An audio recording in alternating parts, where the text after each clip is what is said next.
Se você pode, abra sua Bíblia aí comigo em 1 aos Coríntios, capítulo 14, verso 10. 1 aos Coríntios, capítulo 14, verso 10. Diz o texto: há, sem dúvida, muitos tipos de vozes no mundo, nenhum deles, contudo, sem sentido. Vamos ler outra vez? Há, sem dúvida, muitos tipos de vozes no mundo, nenhum deles, contudo, sem sentido. Pai, é a Tua palavra que vamos ministrar. Pedimos aqui a Tua boa mão, pedimos a Tua bênção, para que possamos experimentar cada vez mais coisas tremendas do Senhor. Esconde o Teu servo aqui atrás da cruz de Cristo e faça com que nós entendamos o que o Senhor deseja ministrar aos nossos corações nesse tempo que vamos passar, compartilhando a Tua palavra. Em nome de Jesus. Amém. Há uma expressão muito usada nos dias de hoje que me preocupa profundamente. É a expressão nada a ver. Hoje, quando exortamos alguém por algo que está fazendo, logo vem a resposta, né? Nada a ver. Tá por fora. Você está exagerando, pastor. Tem sido assim com muitas e muitas áreas na nossa vida. As pessoas acham que não tem nada a ver, por exemplo, namorar com pessoas mundanas. A pessoa acha que não tem nada a ver ouvir músicas mundanas. E eu quero compartilhar, nesse tempo que vamos passar aqui, argumentos históricos e argumentos bíblicos. O que a história e a Bíblia nos diz, nos ensina sobre a música e sobre os efeitos da música no coração do homem. Não quero aqui de forma alguma enfiar alguma coisa na sua cabeça, algo que seja meu pensamento, mas espere em Deus que aquilo que nós estudamos, que aquilo que pesquisamos, possa surtir efeito na sua vida e que você possa ser melhor e melhor e melhor a cada dia. Quero compartilhar 3 motivos pelo qual não ouço música mundana. Quero que você entenda o seguinte: eu fui músico profissional durante muitos anos, vivi de música durante alguns anos da minha vida, no início do meu casamento, por exemplo. Já tive a oportunidade de viajar boa parte do país, tocando com bandas de baile, tocando em todo tipo de festa que você pensar. Por isso, me sinto aqui na obrigação e no dever de compartilhar com você 3 motivos pelo qual não ouço música mundana.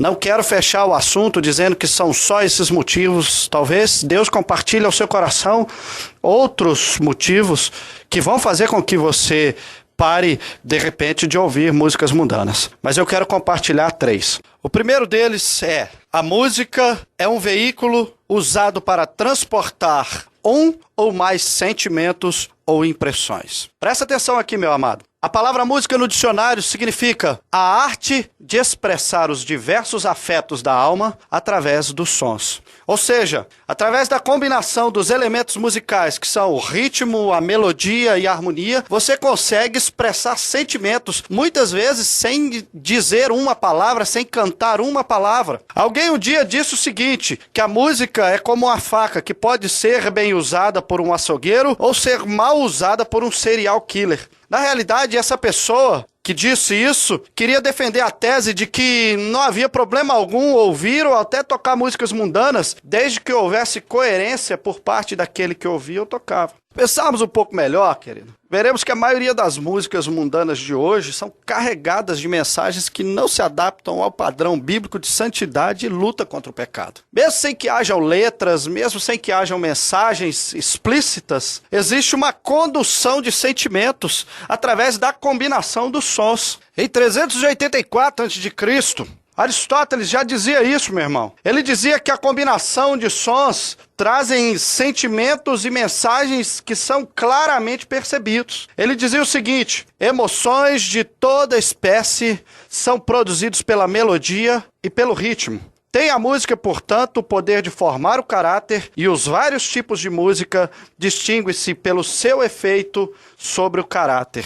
Olha só, meu amado, Aristóteles viveu há séculos atrás e já dizia isso, já dizia que a música ela claramente tinha uma influência sobre o sentimento das pessoas. E o que ele diz é um pouco mais contundente quando você analisa as tribos hoje, quando você analisa os tipos de pessoa e o que elas gostam de curtir e as músicas que elas gostam de ouvir e como elas gostam de se vestir, se adequando à mensagem das músicas. Os estilos influenciam pessoas de diferentes classes sociais, de diferentes credos, de raça ou cor. Os roqueiros, por exemplo, se diferenciam muito dos punks, dos thrashes, os funkeiros, os eruditos, etc. Ou seja, as pessoas elas são extremamente influenciadas pelas mensagens não explícitas nas canções. Por volta do século VI a.C., o matemático e filósofo grego Pitágoras descobriu que a música podia ser reduzida a números e relações matemáticas. Sendo assim, meu irmão, é possível, pela combinação da melodia, do ritmo e da harmonia, criar diversos ambientes, mexendo no sentimento e manipulando até involuntariamente a plateia. Frank Zappa, que é líder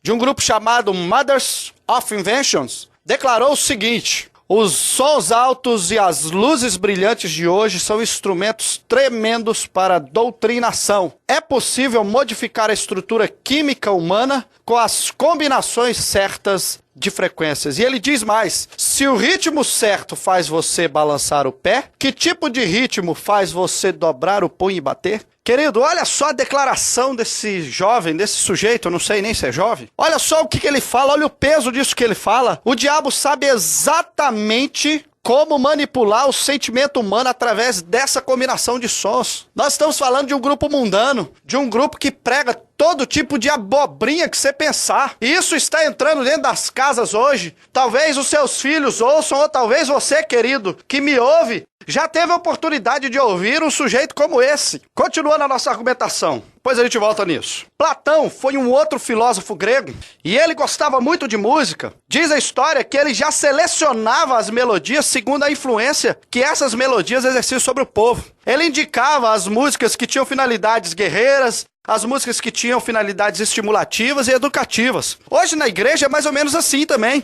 É só você olhar o louvor da sua igreja, você vai perceber claramente isso. Músicas hoje de guerra são músicas um pouco mais agitadas, que tem uma batida, um ritmo mais frenético, ao contrário de músicas de adoração. É claro que toda regra tem sua exceção, mas na maioria das vezes é assim. Música rápida, música de guerra. Música de louvor são canções alegres. Música de adoração são canções mais introspectivas, mais lentas. É assim mesmo, querido. A música, ela tem todo esse poder. Pode ser um instrumento muito benéfico na condução das pessoas a Deus. Olha, continuando aqui, estudos provam que determinadas vibrações na música são agentes para captação inconsciente de mensagens. Isso é muito usado na indústria cinematográfica para conseguir o estado alterado de consciência das pessoas ou para conseguir o efeito desejado em determinadas cenas. Hollywood já descobriu isso. Pode olhar que hoje a parte de áudio dos cinemas estão sendo cada vez mais aprimorados para dar uma impressão mais real. Volta e meia você se encontra ali assistindo um filme e de repente você é impactado por algum som esquisito, um som sinistro. Aquele negócio vai te trazendo medo, vai te trazendo aquela opressão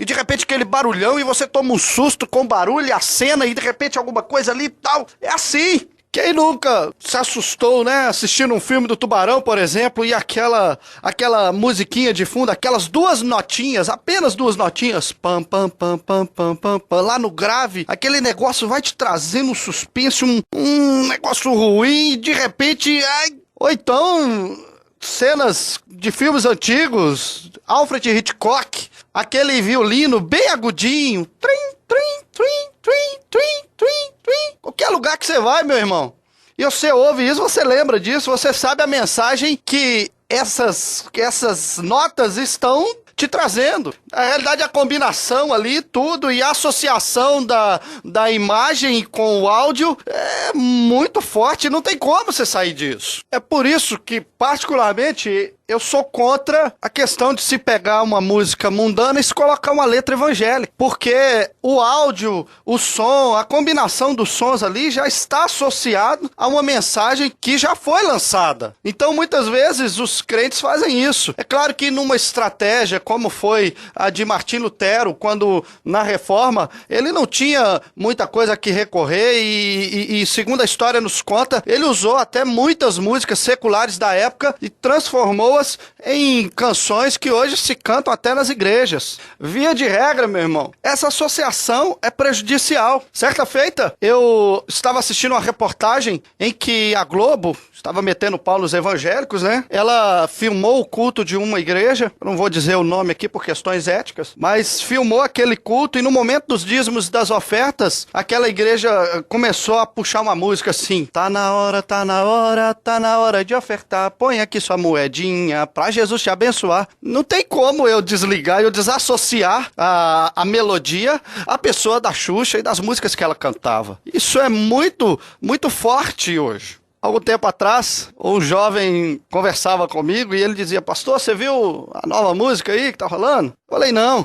Como é que é? Ele começou a cantar: só as pastoras, as missionárias, diaconisas, Oh, meu irmão, nós não precisamos disso, não. Deus é Deus profundo, é Deus rico em sabedoria, irmão. O apóstolo Paulo, escrevendo à igreja de Roma, no capítulo 11, no verso 33, ele vem dizendo assim: ó, profundidade da riqueza, tanto da sabedoria como do conhecimento de Deus. No verso 36 desse mesmo capítulo 11, ele vem dizendo assim: porque dele, por meio dele e para ele são todas as coisas. Ou seja, meu irmão, todo princípio e todo fim apontam para Jesus, é dele que nós recebemos as coisas. E diz mais, no capítulo 12 desse mesmo livro de Romanos, o apóstolo Paulo, ele continua a exortação à igreja de Roma, dizendo o seguinte: olha, e não vos conformeis com esse século, mas sede renovados na vossa mente, para que experimenteis qual seja a boa, a perfeita e a agradável vontade de Deus. E o mesmo apóstolo Paulo, lá em Efésios, no capítulo 1, no verso 17, orando pela igreja de Éfeso, ele vem dizendo assim: olha, para que o Deus de nosso Senhor Jesus Cristo, o Pai da glória, vos conceda espírito de sabedoria e de revelação no pleno conhecimento dele. Olha, no Salmo 87 também diz algo interessante. O verso de número 7 do Salmo 87 diz assim: todos os cantores, saltando de júbilo, entoarão: todas as minhas fontes estão em ti. Meu amado, minha amada, nós não precisamos de influências do mundo para poder ministrar o Senhor. Ele tem o que é melhor para a nossa vida, Ele faz o que é melhor para a nossa vida, e Ele com certeza deseja abrir sua mente para que você crie novas melodias, para que você entoie canções novas e para que as suas fontes realmente estejam nele. Até em táticas militares anti-guerrilhas ou em manifestações populares, o poder da combinação dos sons é usado para inibir os oponentes.